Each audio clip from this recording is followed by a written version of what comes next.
Hi, I'm in Southwark, in London.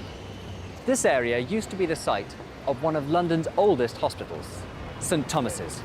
St Thomas's was here for almost 700 years and had one of the country's first ever operating theatres.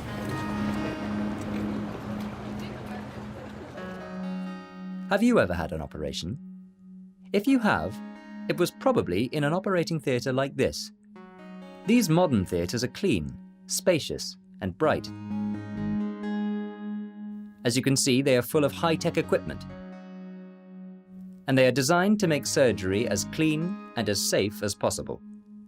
They usually have an adjustable metal operating table in the center of the room. Above the table, there are several large fluorescent lights, which allow surgeons to see everything. At the head of the table, there's an anesthetic machine, and around the room there are various monitors, measuring heart rate, blood pressure, and blood oxygen levels. But what about old operating theatres? What were they like? Well, that's why I've come here. You see, St Thomas's old operating theatre used to be in the attic of this church.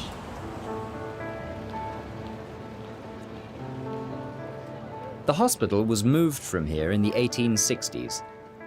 But when a historian decided to investigate the church's old attic, he found a large abandoned room containing some old-fashioned surgical equipment. Today, this room is part of the Old Operating Theatre Museum. The museum has been teaching visitors about the history of surgery for over 50 years.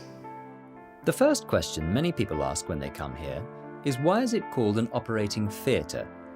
Well, the answer is simple. As you can see, medical students used to stand here and watch the surgery, like an audience watching a play in a theatre. During operations, the room was always cramped and crowded, and the bigger and bloodier the operation, the bigger the audience.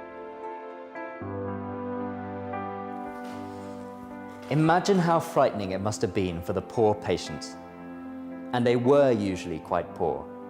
The rich had their operations at home, but the poor would tolerate the audience in order to receive surgery they would never be able to afford otherwise. The patient would lie on this uncomfortable wooden bench while the surgeon worked. There was no anesthetic, so patients were awake throughout the procedure, unless, of course, they fainted. The surgeons were quick. They could amputate a leg in less than a minute, but they had very little understanding of hygiene. There were no antiseptics, and surgeons always wore the same coats, which were usually covered with blood from previous operations. They often used dirty instruments, which were kept on this old wooden table, and they rarely washed their hands. Below the operating table, there was a wooden box filled with sawdust or wood shavings. This collected the blood from each operation. But often there was too much blood, so in the end they built a false floor. The blood could be washed away and collected in the space between the new floor and the original floor.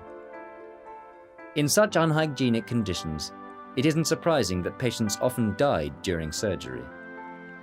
After the patient's death, their bones and organs were kept for further study. All of these practices seem primitive to us today, but without these techniques, we might never have developed the cleaner, safer procedures we have today. That's something we can all be grateful for.